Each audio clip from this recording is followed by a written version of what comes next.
¿Podemos darle al Señor un aplauso de alabanza esta mañana? ¿No es Él tan bueno en medio de nosotros? Es un privilegio estar en la casa de Dios, con el pueblo de Dios, conocer su presencia. No hay nada igual en todo el mundo. Solo quiero saludar a todos nuestros campus y a todos los que nos ven en línea. Qué bueno estar aquí con todos ustedes hoy. Y es un privilegio reunirnos como cuerpo. Me asombra que hoy, mientras nos reunimos globalmente por el mundo, en la Ciudad de México, en Ecuador, en Colorado Springs, estamos reunidos en el nombre del Señor Jesucristo.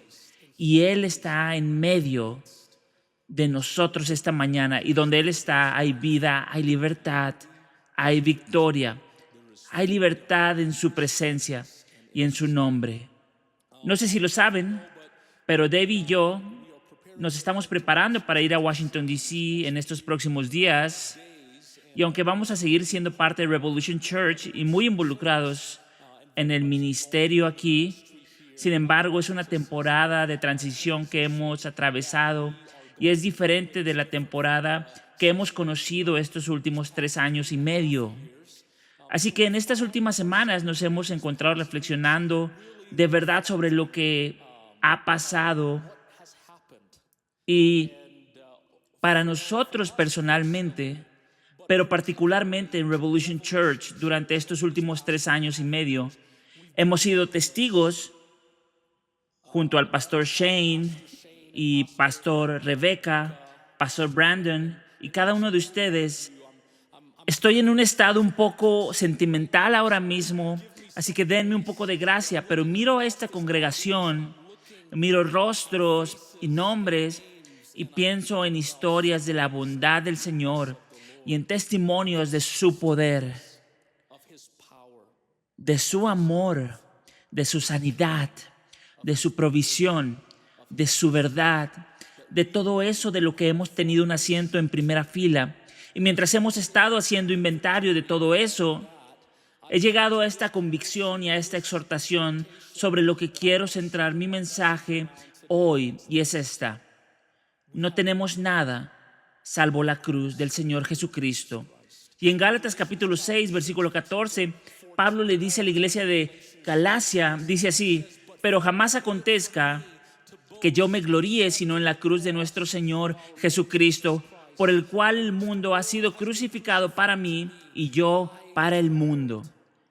Y mientras he estado pensando y meditando en estos testimonios de cuán bueno ha sido Dios, de las vidas que hemos visto cambiar, de los corazones transformados que hemos presenciado, de los matrimonios que hemos visto sanar, de historias de cómo Dios ha guiado a este cuerpo de Revolution Church para ir a lugares, ya sea a Colorado Springs o a Sudamérica. Él los ha guiado con su propia mano. Su palabra ha sido delante de ustedes. Su espíritu ha estado obrando y simplemente hemos estado asombrados, iglesia, asombrados al recordarlos. Quiero animarlos. Vuelvan atrás, repasen y recuerden las historias y los testimonios de hasta dónde el Señor los ha traído. El Señor. Samuel dice esto, dice Mizpa Ebenezer. Él dice, hasta aquí los ha traído el Señor. Él levantó una piedra y llamó a esa piedra Mizpa Ebenezer. Hasta aquí los ha traído el Señor. Hasta aquí ha estado con ustedes su mano poderosa. Hasta aquí ha estado sobre ustedes su gracia, su fuerza. Dijo, pero el mismo Señor, ese significado de esa palabra, Mizpa Ebenezer, no solo los traerá hasta aquí, sino que los seguirá guiando. Nos hemos asombrado, Debbie y yo, al recordar los testimonios de cómo Dios nos habló sobrenaturalmente para venir y ser parte de Revolution Church. Fue una de las veces más grandes en que personalmente hemos oído al Señor. Fue tan poderoso y simplemente nos estábamos acordando de historias de cuando tantas cosas parecían perdidas, como Dios las restauró de nuevo. Recordamos cómo Dios había hecho posible lo imposible. Yo recordé y le daba gracias al Señor por la profundidad con la que nos ha conocido. la profundidad con la que nos ha conocido y nos ha llevado a decir: Dios, ¿qué es el hombre para que tengas de nosotros este cuidado? Amigo, donde quiera que estés, Dios te conoce profundamente. Es un testimonio de quién es Él, de su carácter y de su amor, que Él conoce profundamente a su pueblo. Él sabe por lo que estás pasando, Él conoce tu vida. Él sabe cuando entraron a esta iglesia hoy. Él conoce tu historia, Él conoce tu trasfondo y desea acercarse muchísimo a ustedes. Y en medio de todas estas cosas que nos han recordado estos testimonios, solo podemos decir esto. Solo podemos gloriarnos en la cruz del Señor Jesucristo. Solo en la cruz. En Filipenses 1:6 dice: por vuestra participación en el Evangelio desde el primer día hasta ahora. Iglesia, yo soy testigo ante ustedes, Revolution Church, de lo que he visto en estos últimos 3 años y medio en sus vidas y en su participación en el Evangelio del Señor Jesucristo hasta ahora. En el versículo 6, Pablo dice, estando convencido precisamente de esto, que Él que comenzó en vosotros la buena obra, la perfeccionará hasta el día de Cristo Jesús. Y quiero exhortarlos hoy. Ustedes son un pueblo llamado por Dios. Han sido llamados por Dios a ser administradores de su corazón. Han sido llamados por Dios a atesorar su presencia. Han sido llamados por Dios a permanecer en su amor. Han sido llamados por Dios a caminar por fe y no por vista. Revolution Church, quiero exhortarlos. Ustedes son un pueblo que vence gigantes. Han sido llamados por Dios a abrir camino en nuevas tierras. Han sido llamados por Dios a dar a luz, avivamiento. Han sido llamados por Dios a ver reforma en su tiempo y a transmitirla a la siguiente generación. Han sido llamados por Dios a ver el reino de Dios irrumpir poderosamente, no solo en sus propias vidas, sino en cada territorio al que Dios los ha llamado. Ustedes son una solución divina. Jesucristo en ustedes es una solución divina para un mundo quebrantado y caído, y hay lugares específicos y personas específicas que Dios les ha asignado para ver al cielo descender en esos lugares. Pero esta buena obra y este llamado, quiero decirles, iglesia, no son hechura suya, no son diseño suyo, no es su llamado. Este es el llamado de Dios sobre ustedes. Y hoy pueden tener confianza en que Él, que los llamó, es fiel. No fue un hombre quien los identificó, no fue un hombre quien los apartó, no fue un hombre quien fue y sembró este sueño en su corazón. Estoy muy agradecido por el pastor Shane, pastora Rebecca y todo el equipo pastoral, porque han sido administradores de la visión que Dios ha dado. Pero déjenme decirles, esta visión vino del Señor.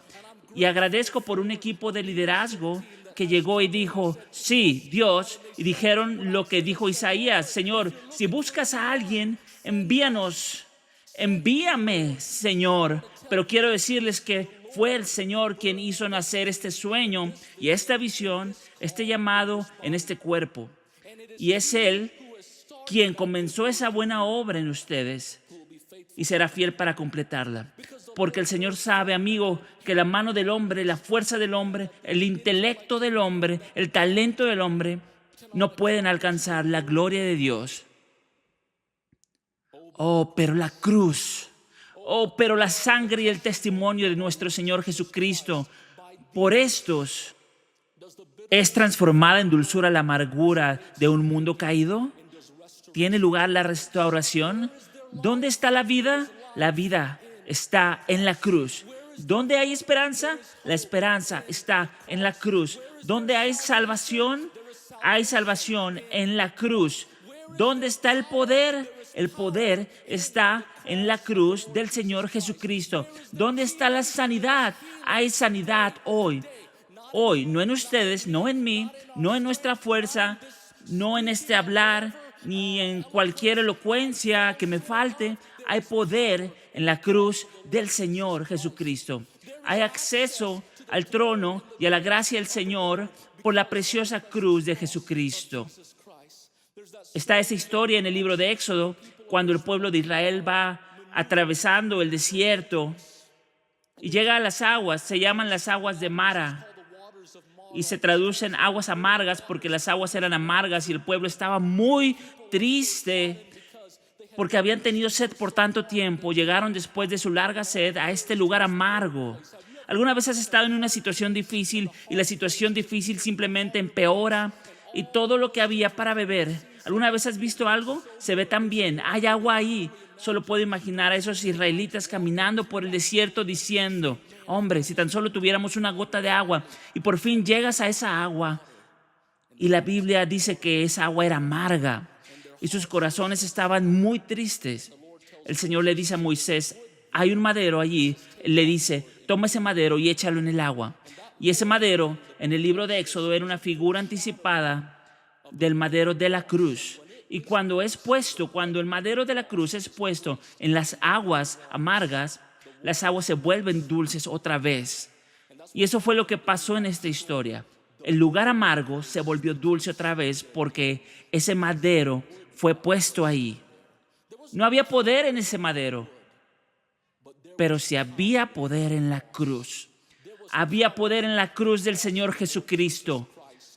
Y si aquí hay un físico o un experto en química y piensan: Moisés, ¿puedes explicar cómo reaccionaron los químicos y que no puedes? No fue algo natural, fue una obra sobrenatural que transformó lo amargo en dulce. Y ese mismo poder y esa misma cruz, cuando son tomados y puestos en los lugares amargos de nuestra vida, lo vuelven dulce otra vez, de manera sobrenatural. En Isaías 61, ese capítulo en particular, cuando van a Lucas capítulo 4, Jesús llega y comienza su ministerio público. Entra en la sinagoga, abre el rollo y lee de este capítulo y este versículo, Isaías 61. Jesús llega y dice: el Espíritu del Señor Dios está sobre mí, porque me ha ungido el Señor para traer buenas nuevas a los afligidos. Me ha enviado para vendar a los quebrantados de corazón, para proclamar libertad a los cautivos y liberación a los prisioneros, para proclamar el año favorable del Señor y el día de venganza de nuestro Dios, para consolar a todos los que lloran. ¿No es singular que ese mismo día sea a la vez el día del favor del Señor y el día de la venganza del Señor? Porque sobre la cruz de Jesucristo el cielo derramó la ira de Dios sobre el Señor Jesús, y la venganza y la ira que justamente recaían por el pecado del hombre, Dios la derramó sobre su propio Hijo. Y Él absorbió y tomó esa pena que justamente correspondía a tu pecado y al mío. Y en vez de venganza, recibimos el favor del Señor. En el mismo día pasaron ambas cosas. Versículo 3: para conceder que a los que lloran en Sión se les dé diadema en vez de ceniza, aceite de alegría en vez de luto. Amigos, cuando y donde la cruz es introducida, de verdad hay buenas nuevas. Cuando la cruz entra en el quebranto, hay sanidad. Cuando la cruz es introducida en la cautividad, hay libertad. Cuando la cruz de Cristo es introducida en su prisión, las puertas de la prisión se abrirán. En Hechos capítulo 16, Pablo, él está en prisión. Estaba haciendo la obra del Señor y estaba en la prisión. Y la Biblia dice que a la medianoche comenzó a cantar. Estoy seguro de que era un lugar amargo. Estoy seguro de que era un lugar oscuro para Pablo. Y en esa oscuridad y en ese lugar que no podía entender, en ese lugar de confinamiento, donde pensó quizá: Señor, yo te estoy oyendo bien.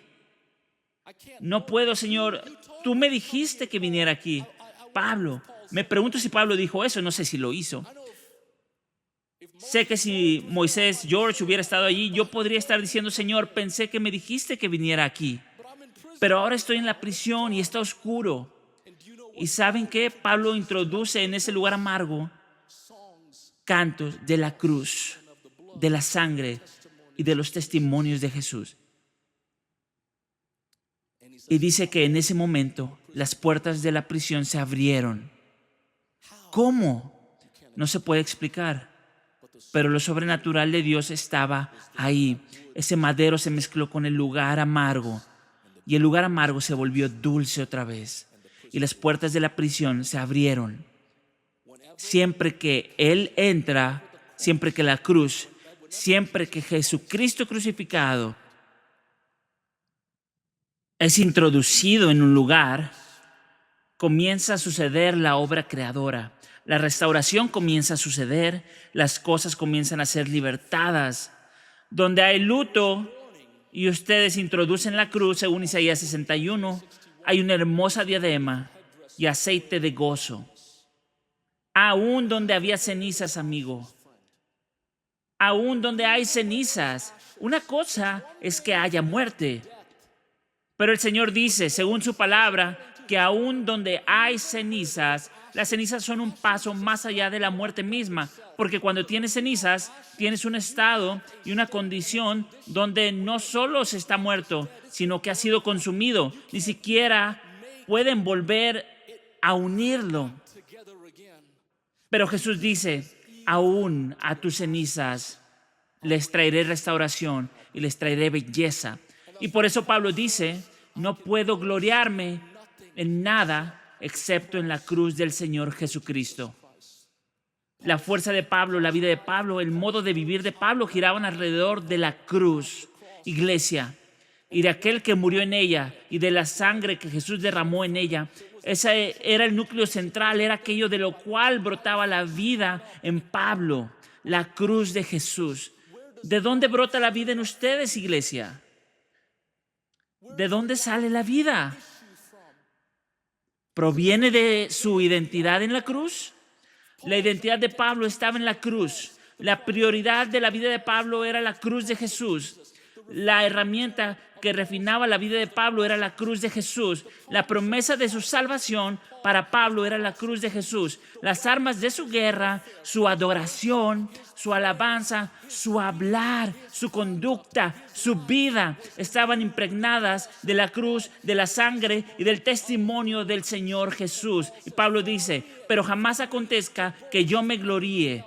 No era su talento, no era su intelecto. Pablo fue enseñado por Gamaliel. Gamaliel era uno de los principales maestros judíos de ese tiempo. Había que ser escogido por Gamaliel. Debía haber algo en Pablo. Debía haber algún talento, debía haber algún intelecto, pero Pablo no se gloría en nada de eso. Cuando llega a la iglesia de Corinto, en 1 Corintios capítulo 2, Pablo dice, cuando fui a vosotros, hermanos, proclamándoos el testimonio de Dios, no fui con superioridad de palabra o de sabiduría, pues nada me propuse saber entre vosotros excepto a Jesucristo y este crucificado. Capítulo 5. Para que vuestra fe no descanse en la sabiduría de los hombres, sino en el poder de Dios. ¿Dónde está el poder? En la cruz y en el crucificado que murió en ella. No era solo que Pablo estuviera predicando y proclamando el mensaje de la cruz. En este versículo, ustedes reconocen y ven que Pablo había sido transformado y estaba viviendo el mensaje de la cruz. La cruz se había mezclado con su vida, con los patrones de su pensamiento, con su meditación. La cruz era lo que le daba a Pablo acceso para acercarse confiadamente al trono de la gracia. En Hebreos 4:16 dice, por tanto, acerquémonos con confianza al trono de la gracia para que recibamos misericordia y hallemos gracia para la ayuda oportuna.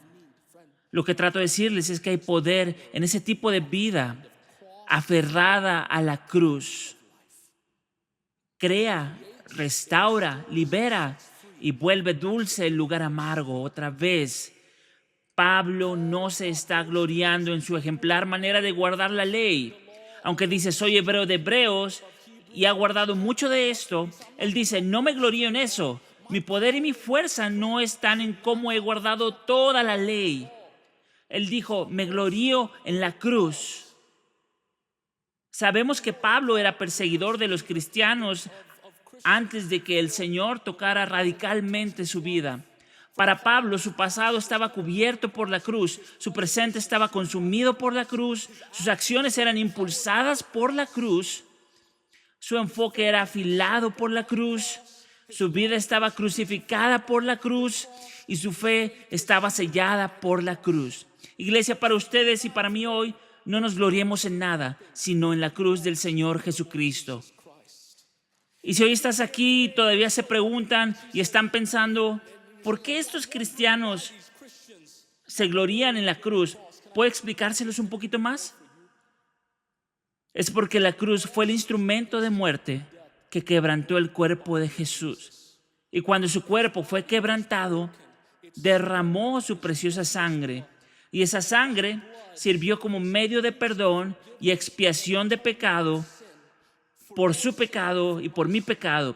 Porque según la ley mosaica, según la ley antigua, sin perdón, sin derramamiento de sangre, la Biblia dice que no había perdón, no había remisión de pecados.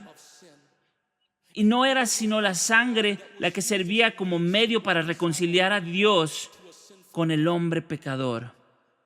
Pero saben, iglesia, la historia no termina ahí. Después de 3 días en la tumba, después de 3 días de estar en el Hades, el Seol, la muerte misma no pudo retener a nuestro Señor Jesús y Él resucitó. Se apareció a más de 500 testigos que fueron testigos de su resurrección, de que aquel que había muerto en la cruz ahora vive otra vez. Aquel que estuvo muerto, aquel a quien habían traspasado, aquel de quien vieron salir y correr la sangre, aquel a quien el azote romano había quebrantado el cuerpo, aquel que murió y dijo, Padre, Padre, perdónalos, porque no saben lo que hacen. Aquel que había entregado su espíritu, había partido al lugar del que ningún hombre puede volver, pero él no era solo un hombre. Ven, él era Dios hecho carne. Y ni la muerte misma pudo retenerlo. Y al tercer día resucitó. Y porque resucitó, escuchen esto, iglesia, porque Él vive, porque salió de esa tumba, ustedes también viven. Porque Él resucitó, ustedes también viven. Donde hay muerte no puede haber restauración. De cenizas a hermosura, de muerte a vida. Sin la madera del Señor Jesucristo. Y porque Él venció la muerte, porque Él vive, ustedes viven también. ¿Qué es demasiado difícil para Dios? ¿Qué es demasiado difícil para Él? ¿Qué es demasiado difícil para Él? Iglesia del Señor Jesucristo, ustedes que fueron llamados y comisionados por Él para cosas extraordinarias, ¿en qué nos gloriamos hoy? ¿En la cruz? ¿Nuestra confianza? ¿En nuestra fuerza? ¿En guardar la perfección de la ley? ¿O nosotros nos gloriamos en la cruz? Quiero decirle a alguien hoy, aún en medio de tu quebranto y tu tragedia, Dios tiene un plan de redención para ti, amigo. En Jeremías 32, ahí está la historia. En ese capítulo en particular, ustedes encuentran que Israel ha sido rodeado por el ejército babilonio. Están usando arietes y los están estrellando una y otra vez contra las murallas. Están poniendo escaleras contra el muro. Hay fuego en esa ciudad y en ese lugar. Y Dios le dice al profeta Jeremías en ese tiempo, quiero que vayas, Jeremías. ¿Se imaginan al profeta Jeremías como que Estás ahí, la ciudad está rodeada, todo se está viniendo abajo. Y él está ahí consultando al Señor y ¿saben qué le pide el Señor que haga en ese tiempo? Le dice, Jeremías, quiero que vayas y quiero que compres un campo. Y Jeremías dice, Señor, ¿quieres que compre un campo? ¿Justo ahora? ¿Dónde? En Jerusalén. En este lugar que se está quebrando. En este sitio que está a punto de ser ocupado. En este lugar donde la tragedia se está desarrollando. En este lugar donde ha llegado la oscuridad. En este lugar donde está por venir el cautiverio. Quiero que vayas y compres un campo. ¿Por qué? Porque Dios tiene una palabra aún en medio de la tragedia y del quebranto. Dios siempre enviará su palabra a los lugares que ustedes no pueden entender, a los lugares que son oscuros y difíciles. Dios enviará su palabra. Hace 2000 años, este mundo es un lugar caído y quebrantado. Y si hoy están aquí preguntándose por qué el mundo es como es, por qué hay esto, por qué hay tanto quebranto, por qué hay dolor, por qué hay injusticia, amigo, quiero decirles que vivimos en un mundo caído y quebrantado. Pero a toda cosa rota y a toda caída, Dios enviará su palabra. Y la Biblia dice que Dios amó tanto al mundo que envió a su Hijo, que es llamado la palabra de Dios. Él es la palabra de Dios hecha carne. Y vimos su gloria, gloria como del unigénito del Padre, lleno de gracia y de verdad.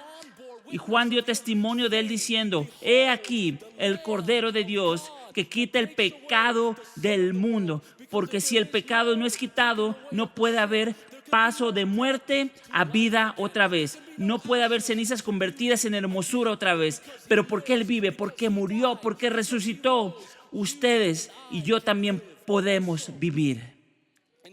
Y aún en lugares de quebranto, iglesia, Él entra y tiene una palabra. Le dice a Jeremías, Jeremías, ve y compra este campo, porque vendrá un día. Miren, aún en ese tiempo Dios sabía, hay un tiempo en que quiero que compres este campo porque mi pueblo volverá. Y quizá tú no lo veas, Jeremías, pero este viñedo volverá a florecer. Esta tierra volverá a dar fruto, volverá a haber plenitud. Hace como una década más o menos, cuando llegué por primera vez a Colorado, específicamente a Colorado Springs, algunos de ustedes conocen la historia con más detalle, pero solo se las voy a contar por encima. Fue un tiempo tan quebrantado para mí. Dejé Colorado Springs hace más de una década en gran quebranto, con cosas que no podía entender, preguntándole a Dios por qué.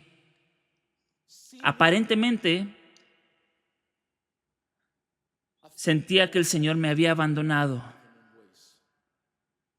Yo decía, Dios, ¿dónde estás? Y la noche antes de irme de Colorado Springs, el Señor me mostró un sueño y me habló en ese sueño. ¿Saben qué me dio?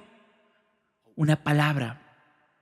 En medio de mi quebranto, en medio de lo que yo no podía entender, en medio de mi prisión, Dios me habló de restauración y de una obra de ministerio que Él quería hacer aquí en Colorado Springs. Y yo dije, ¿cómo? Y yo sabía la respuesta. La cruz del Señor Jesucristo. Y me encantaría decirles que salté de alegría, pero no. Pasaron los años. Pasó casi una década. Y Dios trajo restauración y sanidad a mi vida. Pero había un área y un lugar específico donde yo siempre decía, Señor, estoy feliz de que tú te estés moviendo en todo otro lugar, pero de hecho, hasta honestamente me he olvidado de Colorado Springs en muchos sentidos. Y bueno, para hacerles corta la historia, nos vimos obligados a volver a Colorado Springs por mi trabajo. Y recuerdo que el Señor envió a un hombre de Dios unas semanas después de llegar aquí y me dijo: Moisés, una de las razones por las que de verdad creo que Dios te trajo a Colorado Springs fue por una obra de ministerio que Él quiere hacer en este lugar. Y entonces empecé a recordar esa palabra de Dios que me había dado hacía más de una década. Porque aún en medio del quebranto y la tragedia, Dios dará una palabra. Déjenme decirles algo: el Señor velará por su palabra para cumplirla fielmente. No es tu fuerza, no es tu capacidad, no es eso. Él velará por su palabra. Y cuando la palabra hecha carne entra en cualquier lugar quebrantado, habrá vida. No juzgues tu temporada ahora mismo, amigo, por lo que ves a tu alrededor. Júzgala por su palabra, basándote en que el Rey del cielo está aquí contigo. Y aunque la promesa tarde, se cumplirá. Y después de más de una década, lo vi, y luego 1 o 2 semanas después de eso, después de que ese hombre de Dios nos dijo eso, aún entonces yo estaba escéptico. Conocimos al pastor Shane y a la pastora Rebecca y almorzamos con ellos. Lo demás es historia. Fue una de las palabras más profundas que hemos recibido del Señor, y Dios ha traído tanta restauración y tanta vida, y hemos visto tantos testimonios y tantas maravillas de Dios. Y no podemos gloriarnos en nada, sino en la cruz del Señor Jesucristo, porque Él que comenzó en vosotros la buena obra, será fiel para llevarla a cabo y perfeccionarla hasta el día de Jesucristo. Pero la invitación del cielo para ustedes y para mí, la invitación continua, es aferrarnos a la cruz. Cristianos, aferrarnos a la cruz. Y cuando es puesta en los lugares amargos de su vida, lo que se perdió será redimido, lo que está en ceniza será transformado en hermosura, y la buena obra de Cristo será cumplida en tu vida y en esos lugares y esas personas a las que Él nos ha llamado. La promesa del Señor, aunque tarde, no fallará, porque la palabra nunca pierde su poder y el Señor velará por su palabra. En Isaías 61, capítulo 4, Isaías 61:4 dice: entonces reedificarán las ruinas antiguas, levantarán los lugares devastados de antaño y restaurarán las ciudades arruinadas, los lugares devastados de muchas generaciones. Esta es una promesa que yo creo que el Señor tiene para individuos, y creo que esto tiene algo, creo que esta es una promesa que Revolution Church está llevando consigo. Ustedes son un pueblo tanto personalmente por dentro como corporativamente dentro de esta iglesia, llamado a levantar ruinas antiguas. Aquello que fue derribado, aquello contra lo que vino el enemigo, aquello que ahora solo es una marca de lo que pasó hace mucho tiempo, de alguna tragedia que ocurrió, algo de tiempos pasados y de devastaciones que sucedieron, de las que la gente ni siquiera quiere hablar.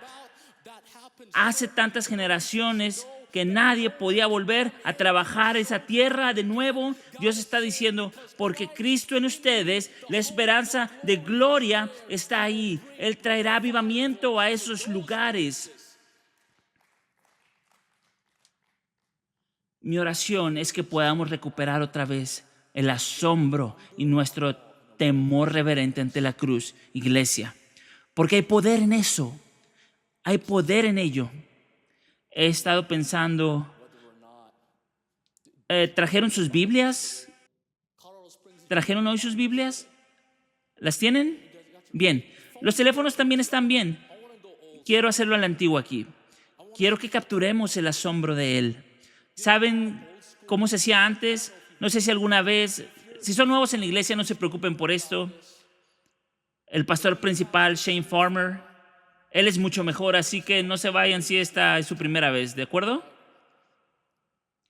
Pero antes el pastor se levantaba y les hacía leer, y ustedes leían la escritura. Quiero leer escritura.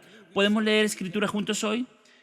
Vi esto hace como 2 días y de verdad tocó mi corazón. Pueden ir a Apocalipsis capítulo 1. versículo 4. Quizá alguien pueda leer. Apocalipsis capítulo 1, versículo 4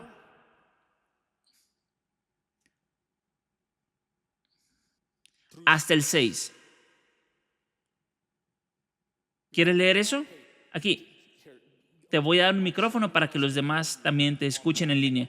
Quiero que leas esto. Te voy a detener también para que lo sepas. Bien, empieza. Adelante. Juan, a las 7 iglesias que están en la provincia de Asia, gracia y paz a vosotros, del que es y que era y que ha de venir, y de los 7 espíritus que están delante de su trono. Detente ahí. Quiero que sepan que nuestro Señor Jesús, Él es desde antes. Él es el anciano de días.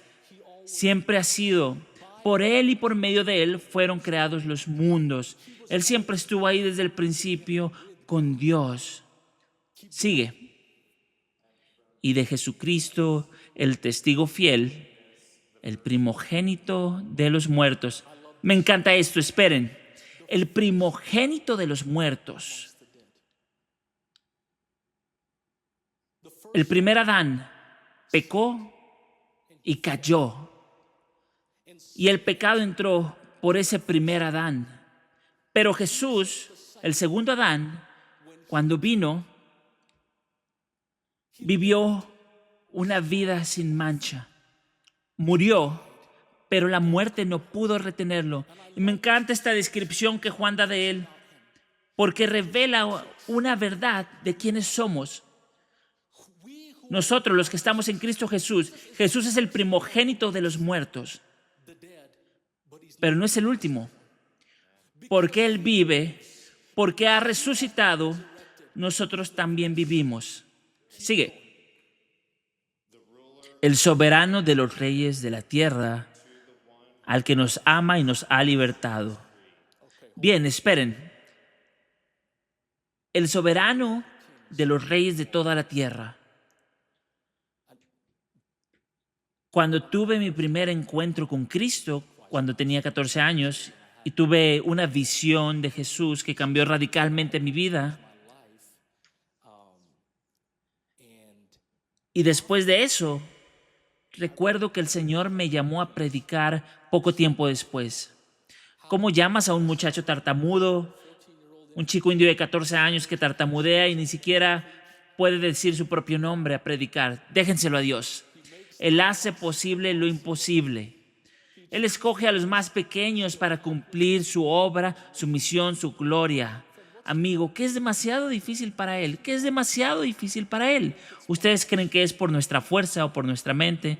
No podemos gloriarnos en nada sino en Jesús y en Él crucificado. Simplemente no podemos. Y para terminar, la razón por la que les cuento esa historia es que yo quedé tan impactado por mi encuentro con Él y por la imagen de Él y su amor y su poder y su realeza y su santidad me habían impactado tanto que yo no subía a una plataforma con los zapatos puestos. No lo hacía porque absolutamente sentía, eres santo Dios, eres tan asombroso Dios.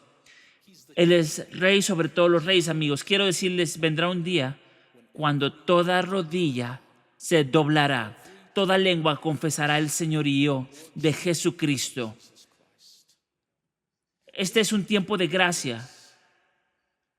Este es un tiempo de gracia en el que estamos ahora mismo. Si me estás oyendo, déjame decirte, si no conoces al Señor Jesús, ustedes están en una ventana de gracia. Jesús vino y murió, abrió sus brazos y dijo, todo aquel que quiera venir a mí, que venga. Todo aquel que cree en mí, yo les daré vida eterna. Jesús dice, yo soy el pan de vida. Ustedes han estado comiendo pan duro de este mundo por tanto tiempo, pero ¿quieren venir a mí? Ese es el mensaje de esta era. Pero vendrá un tiempo, vendrá una era, cuando este capítulo se cierre, y Él será revelado en la plenitud de quien siempre ha sido. Y caminará en la autoridad de un rey sobre todo rey. Y dice que toda rodilla, toda lengua, toda tribu y todo linaje, no porque quieran, se doblarán ante el nombre y el señorío de Jesucristo. Eso es lo que Él es. Él es digno, Él es el Cordero sin mancha, y me alegra tanto cuando Juan primero lo ve y dice, Él es el Cordero de Dios. Él es el Cordero de Dios, vino como el Cordero de Dios. Pero llegará el día en que vendrá como un león de la tribu de Judá. Sigue, amigo. Nos libertó de nuestros pecados al precio de su propia sangre. Entonces, léelo otra vez. Nos libertó de nuestros pecados al precio de su propia sangre. Nos libertó de nuestros pecados al precio de su propia sangre. Y sigue. Y nos hizo un reino de sacerdotes que sirven a su Dios y Padre. A Él sea la gloria y el poder por los siglos de los siglos. Amén. Amén. Muchas gracias. ¿Podemos darle un aplauso? Gracias por leer eso. Gracia y paz a vosotros, del que es y que era y que ha de venir, y de los 7 espíritus que están delante de su trono, y de Jesucristo, el testigo fiel, el primogénito de los muertos, el soberano de los reyes de la tierra, al que nos amó y nos lavó de nuestros pecados con su sangre, y nos hizo reyes y sacerdotes para Dios, su Padre. A Él sea gloria e imperio por los siglos de los siglos. Amén. Iglesia, no quiero jamás graduarme de ese lugar, de conocerlo de esta manera, de dejar que su verdad golpee nuestro corazón, de meditar en Él y tener revelación de Él. Y mi oración por ustedes hoy, iglesia, es que sean impactados por el asombro y la maravilla y la santidad y lo precioso de quién es Él, su poder, su gloria y la profundidad de su amor por ustedes. La profundidad de su amor por ustedes. Si hoy tienen una revelación de eso, ustedes y yo nunca volveremos a ser los mismos. El Dios que nos amó tanto y envió a su Hijo. Por último, abracemos la seria comisión de la cruz. Les he estado diciendo que ustedes son un pueblo llamado a abrir camino y a establecer cosas en el reino. De verdad lo creo. Ese es un llamado del Señor para este cuerpo de creyentes. Pero esas palabras, cuando uso imágenes y palabras como abrir camino y tomar reinos, suenan muy románticas. Y sí hay un aspecto hermoso en este tipo de llamado, pero también hay una realidad y quiero hablar de eso. La última vez que jugué Oregon Trail, ¿alguna vez han jugado Oregon Trail? Era ese viejo videojuego donde los pioneros iban al oeste. La última vez que jugué Oregon Trail, el 50% de la gente en ese videojuego no sobrevivía por disentería. Para tomar reinos implica batalla, implica sacrificio, implica tus mejores 2 años invertidos contra probabilidades imposibles y bajo presión intensa para alcanzar objetivos. No solo por el placer pasajero de un momento, ni por ti mismo, sino por aquel a quien representas y por el llamado y la misión que te han sido asignados. El punto es que abrir camino y establecer reinos, eso es duro, es exigente, hay un costo, es batalla y es algo intrínseco a la comisión de la cruz. Pero amigo, quiero decirte que vale la pena. Iglesia, ustedes fueron hechos para esto. Si están oyendo esto y son nuevos en la iglesia, nuevos en la fe en Cristo, quizá piensen, Moisés, eso suena a mucha terminología militar. ¿Puedo decirles que eso es por una buena razón? porque la comisión de la cruz los pondrá en guerra espiritual. Efesios 6:12 dice, porque nuestra lucha no es contra sangre y carne, sino contra principados, contra potestades, contra los poderes de este mundo de tinieblas, contra las huestes espirituales de maldad en las regiones celestiales. En Mateo capítulo 11, versículo 12, Jesús dice, el reino de los cielos sufre violencia y los violentos lo conquistan por la fuerza. Y en el versículo 16 dice así, ¿con qué compararé esta generación? Es semejante a los muchachos que se sientan en las plazas, que dan voces a los otros y dicen, os tocamos la flauta y no bailasteis, entonamos endechas y no os lamentasteis. ¿Qué estaba diciendo Jesús? Jesús estaba diciendo, hay una seriedad y una intensidad respecto al reino del Señor que esta generación no entiende acerca de la realidad de lo que está ocurriendo en medio de ustedes. Hay una batalla en curso, pero el pueblo del Señor estaba hablando de juegos, estaban tristes porque alguien no tocó la flauta, estaban tristes y lamentándose por ese lamento, y mientras tanto no estaban valorando en absoluto las cosas de la eternidad. Algunos de nosotros pensamos que porque nuestra cuenta bancaria está bien, porque nuestro número de seguidores en Instagram es grande, porque en este momento no hay peligro físico para su cuerpo o para tu familia, nos hemos vuelto insensibles y nos han arrullado a una postura falsa de seguridad y bienestar. Eso ha adormecido nuestra capacidad de reconocer que esa batalla está a nuestro alrededor. Y es una guerra espiritual que no solo tiene consecuencias en esta era presente, sino que también trae consecuencias que penetran hasta la eternidad.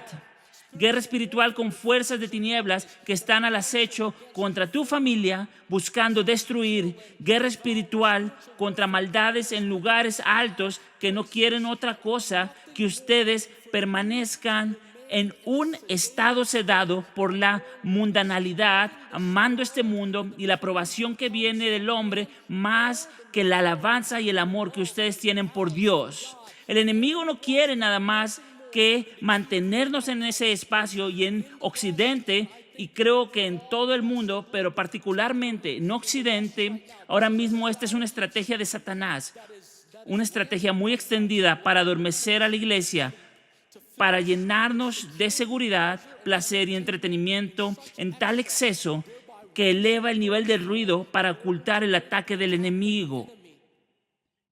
El verdadero ataque, para encubrir ese ataque. En mi experiencia militar me enseñaron que una táctica del enemigo era elevar el nivel de ruido lo suficiente para desenfocarte. Empezar a tocar y cantar y tocar la flauta de fondo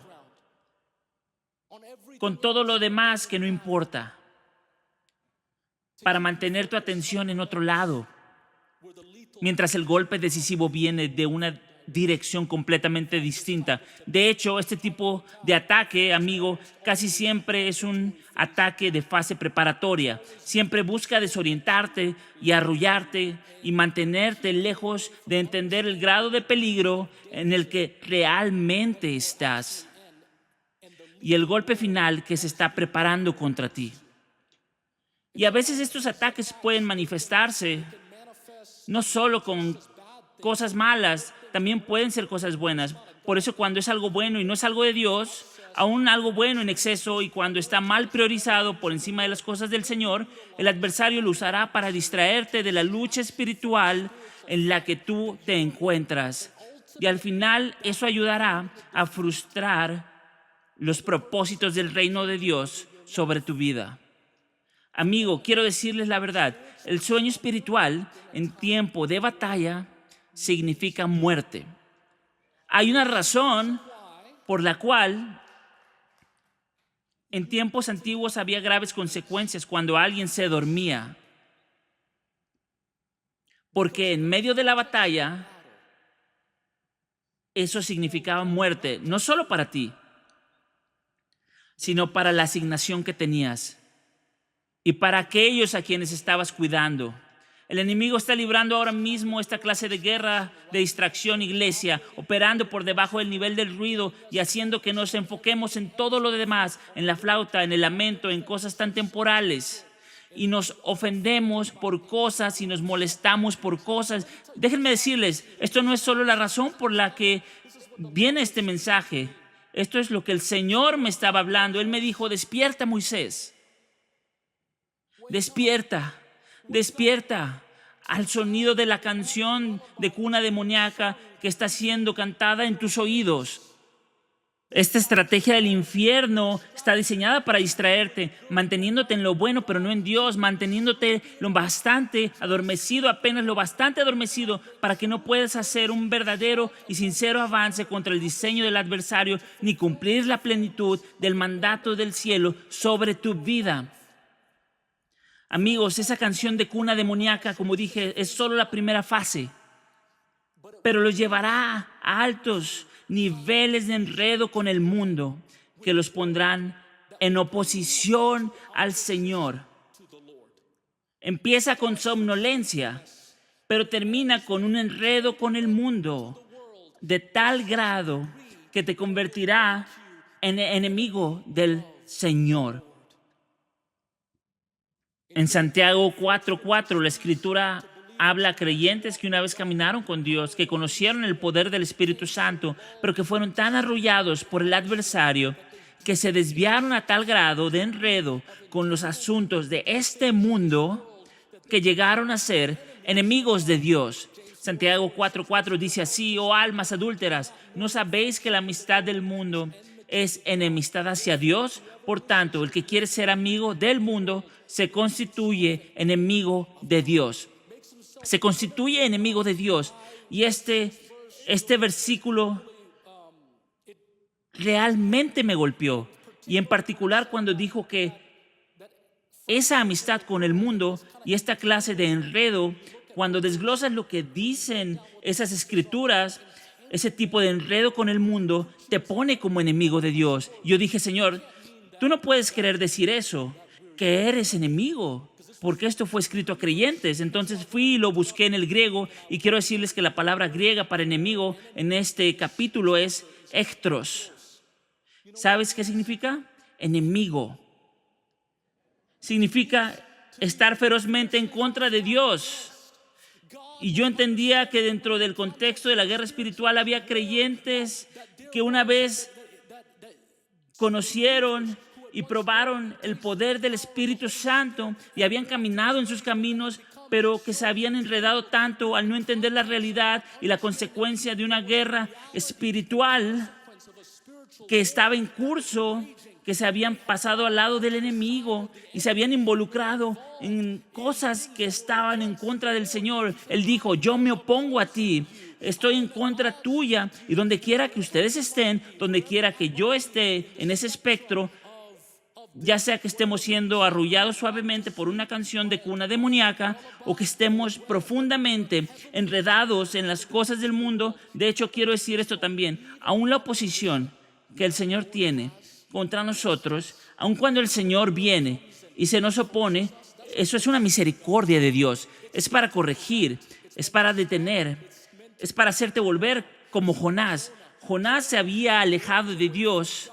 Él, que una vez conoció a Dios, oyó a Dios, caminó con Dios y había experimentado la misericordia del Señor en su propia vida, pero no quería compartirla con los que lo rodeaban porque se había elevado tanto en su intelecto que no podía ver cómo Dios amaría a aquellos que no eran amados. Y tergiversó el carácter de Dios, y al final su somnolencia lo llevó al enredo, lo cual lo puso en una posición contra el Señor. Pero aun cuando Jonás huía, Dios se le opuso y envió una tormenta contra él, y eso fue la gracia de Dios.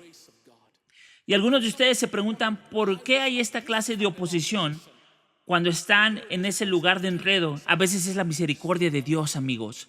Él está tratando de hacerte volver a Él, y viene la tormenta, y viene el pez, y recoge a Jonás, lo redirige de nuevo hacia el lugar del propósito y del llamado de Dios. En Efesios capítulo 5 dice, despierta tú que duermes y levántate entre los muertos y te alumbrará Cristo. Cuando estás dormido, ¿has notado que no tienes mucha hambre? El adversario va tras tu hambre. Jesús dice en el libro de Mateo, bienaventurados los que tienen hambre porque serán saciados.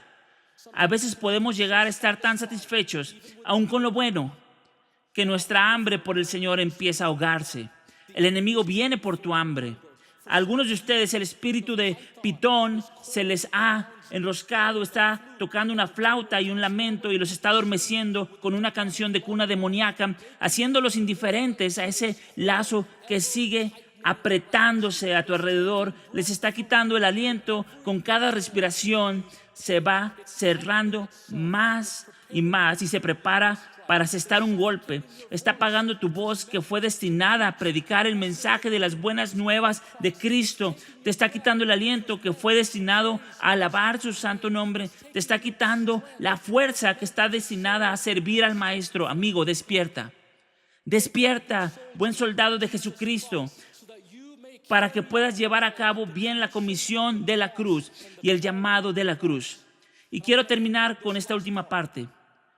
Para cumplir la misión de la cruz y el llamado de la cruz, nuestras lámparas deben estar llenas.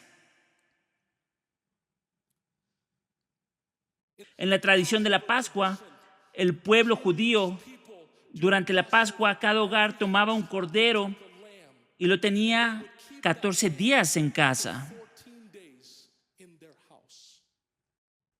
No sé si sus hijos son como los míos, pero con cualquier criatura que entra a la casa se hacen amigos. Y sí, y solo me imagino a esos niños judíos metiendo ese cordero en su casa por 14 días. Ese cordero entraba y ellos jugaban con él. Estoy seguro de que le ponían nombre a ese cordero. Pero el día 14 se daban cuenta de que ese era el cordero de la Pascua. Ese era el cordero destinado a ser ofrecido para la expiación y el perdón de su pecado.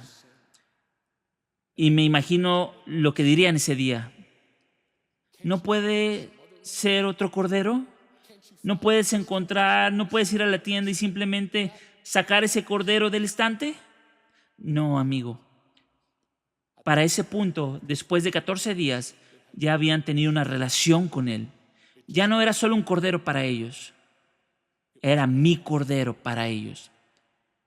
Amigo, no puede ser solo un cordero para nosotros. Tiene que ser mi cordero. Tiene que ser tu cordero. Ese que conocen, con el que han caminado, ese que han visto. No puede ser la historia de sus padres, no puede ser el testimonio de su pastor, y no quiero que me malinterpreten. Tiene valor el aceite y el fuego de otros porque es contagioso y Dios lo usa para encender. Pero para completar el llamado que está sobre tu vida, para sostenerlo, mantenerlo y vivirlo en plenitud, hay un aceite que ustedes tendrán que comprar por sí mismos. Hay un punto en el que tendrán que abrazar la presión de la cruz, abrazar a su cordero y comprar su propio aceite, para que el fuego del Espíritu arda con fuerza en su vida, sobre todo aquel cuya vida abunda en aceite. Iglesia, ¿podemos orar juntos?